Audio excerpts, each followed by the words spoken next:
तो बच्चों अब इसमें ये दर्शाया जा रहा है कि जैसे रोहिणी जो है वो मुरली वाले की सारी बातों को बहुत ध्यान से सुनती है और ध्यान से सुनने के बाद वो अनुभव भी करती है कि इतने प्यार से कोई मुरली वाला कहाँ बात करता है। ऊपर से इतने सस्ते में कोई बेचता है भला आज के ज़माने में।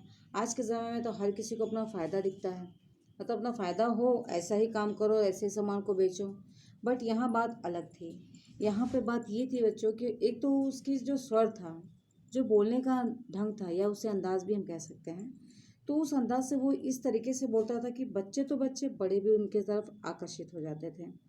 और इतने सस्ते में कौन बेचता है, ऐसा तो मतलब वो ऐसा रोहिणी सोच रही है कि जैसे वो आदमी तो जान ही नहीं पड़ता। ऐसा लगता है कि बस बच्चों को ही खिलाने और उनके वो खिलौने बेचने के लिए जैसे कोई दूत या कोई बच्चों का ही शुभचिंतक आता हो।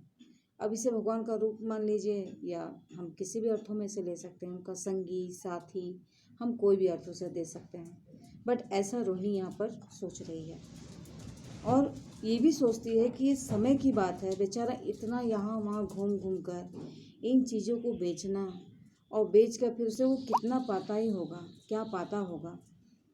परंतु जो पेट पेट जो ना कराए वो थोड़ा, अर्थात ये हम सब उसे ये लगता है, या रोहिणी ये सोचती है कि जो हमारा पेट है, भूख भूख हमसे जो ना चाहे वो कराए, और हमें हर चीज़ करनी पड़ती है। किस लिए?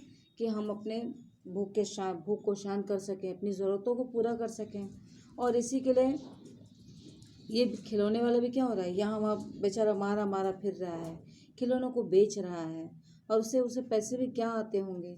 मतलब ये सारी उसकी अवस्था, उस पर क्या बीतती होगी, इन सभी चीज़ों को इस वक्त रोहिणी उसके बारे में सोच रही है कि ऐसा कहाँ होता है आज के ज़माने में। और इसी समय में बच्चों यही सोच ही रही थी कि तभी उसे मुरली वाले का वही क्षीण स्वर, यानी जो प्रभावित कर जाए, और गली से, मतलब पास की गली से निकलते हुए सुनाई देता है कि बच्चों को बहलाने वाला मुरलिया वाला। और इसी के साथ रोहिणी इसे सुनकर मन ही मन कहने लगती है कि इसका स्वर कितना मीठा है, कितना मधुर है, कि सुनो तो आज यही इच्छा होती है कि सुनते जाए और यह स्वर कभी समाप्त ना हो। फिर इसका बहुत दिनों तक रोहिणी मुरली वाले का मीठा स्वर, उसके गली और बच्चों के प्रति स्नेह सिक्त, यानी इस स्वर को, और जैसे बच्चे तो बच्चे, बड़े भी उसके स्वर को बहुत पसंद करते थे।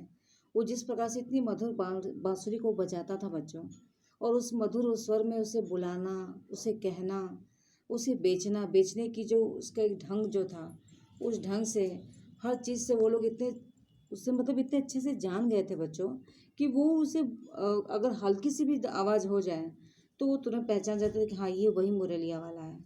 और ठीक इसी प्रकार से प्रभावित कौन थी? रोहिणी भी इसी बात से प्रभावित थी कि कितनी अच्छी ये मुरली बजाते हैं, कितना मधुर स्वर है इनका। इन सारी बातों को वो सोच रही थी। और इसी प्रकार से स्नेह से युक्त है। स्नेह सिक्त का मतलब ही होता है बच्चों की, स्नेह का अर्थ होता है प्यार, और सिक्त मतलब आसित होना, यानी प्रेम से भरा हुआ, या प्रेम से आश्रित, प्रेम से भरा, परिपूर्ण होना। तो इसी प्रकार से वो लोग उसे याद करते रहते और उसकी याद आती रहती, हमेशा उसकी मतलब चर्चा वगैरह होती रहती थी। फिर बच्चों इसी प्रकार से महीने के महीने चले गए, और फिर मुरली वाला जो था बच्चों, फिर वो मुरली वाला नहीं आया। और धीरे धीरे स्मृति यानी उसकी यादें वो क्या हो गई, क्षीण का मतलब धीरे धीरे समाप्त हो जाना या लुप्त हो जाना। तो इसके हिसाब से क्या हुआ कि अब जैसे मुरली वाला जो था वो काफ़ी समय निकल चुका था, कि बच्चे तो बच्चे, बड़े भी अब उसको उसकी यादों से धुंधली हो गई थी, और अब उसे लोग कम याद कर रहे थे, क्योंकि काफ़ी समय से उस मोहल्ले में, उस गली में आया नहीं था। जैसे किसी भी स्थान पे या किसी भी जगह पे हम भी अगर उस चीज़ को सोचें, तो अगर हमारे रेगुलर कोई आता जाता है, सामान बेचता है या जाता है, तो हम उससे परिचित हो जाते हैं, उस पर डिपेंड भी हो जाते हैं बच्चों कि ठीक है ये आज नहीं आए तो कल आएंगे, तो कल हम इनसे ले लेंगे। लेकिन अगर कुछ समय के लिए वो ना आए तो हम सभी चर्चा नहीं करते हैं, लेकिन एक दिन चर्चा करेंगे, 2 दिन चर्चा करेंगे, उसके बाद क्या करेंगे हम, उसके बाद हम उससे भूल जाते हैं। फिर जब वो दोबारा आता है तब आदमी चर्चा करता है कि अरे कहाँ थे इतने दिन से, तुम्हारा पता ही नहीं था, हम लोग तो सोच रहे थे कि तुम तो कब काफ़ी समय से दिखाई नहीं दी है। तो ये सारी बातें, ऐसा ही कुछ यहाँ पे रोहिणी और उन बच्चों के साथ हुआ था क्योंकि अब मुरलिया वाला उस दिन के बाद से मुरली वाले को किसी ने नहीं देखा कि मुरली वाला कहाँ गया। और मुरली वाले से बच्चों, जैसे बच्चे भी उसका इंतज़ार करते थे कि कुछ बेचने आएगा तो वो लोग अपनी 2-2 अन्नी लेके और जाके सामान खरीदेंगे।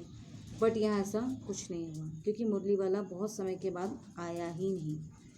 तो बच्चों अब हमारा ये पैराग्राफ हुआ। अब हम नंबर 4 पे आते हैं। ठीक है, ये हमारा अगला पैराग्राफ है। तो 8 मास के बाद यानी कि 8 महीने के बाद, अब उसके बाद के आगे हम जानेंगे। सर्दी के दिन थे। रोहिणी स्नान करके मकान की छत पर चढ़कर आजानुलंबित केश शशि सुखा रही थी।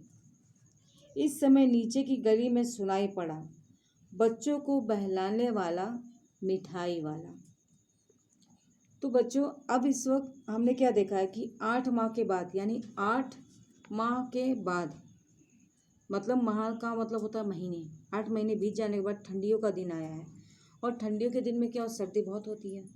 तो सर्दियों में रोहिणी जो है वो नहाकर छत पर अपने बालों को यानी अपने उलझे, यहाँ पे जो अपने अर्थ देखा है शब्द को, आजानुलंबित यानी उलझे हुए केश, गीले उलझे केशों को वो सीधा करके सुखा रही हैं।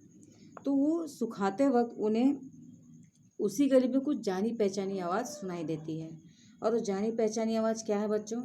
हमने यहाँ पे सुना है कि बच्चों को बहलाने वाला मिठाई वाला, यानी कि आवाज़ वही, स्वर वही, जिससे वो तुरंत थोड़ी देर के लिए क्या होती हैं, रुक जाती हैं, कि फिर उस चीज़ को जानने की कोशिश करती कि ये वही आवाज़ है। और इस प्रकार से वो गली में उन्हें ये आवाज़ सुनाई देती है जब वो अपने बालों को वहाँ छत पर धूप में सुखा रही थी। अब हमारा पेज नंबर 27 पे बच्चों हम आएंगे। मिठाई वाले का स्वर उसके लिए परिचित था, यानी बच्चों क्या था, जैसे कि मैंने आपको कहा कि वो इस बात से परिचित थी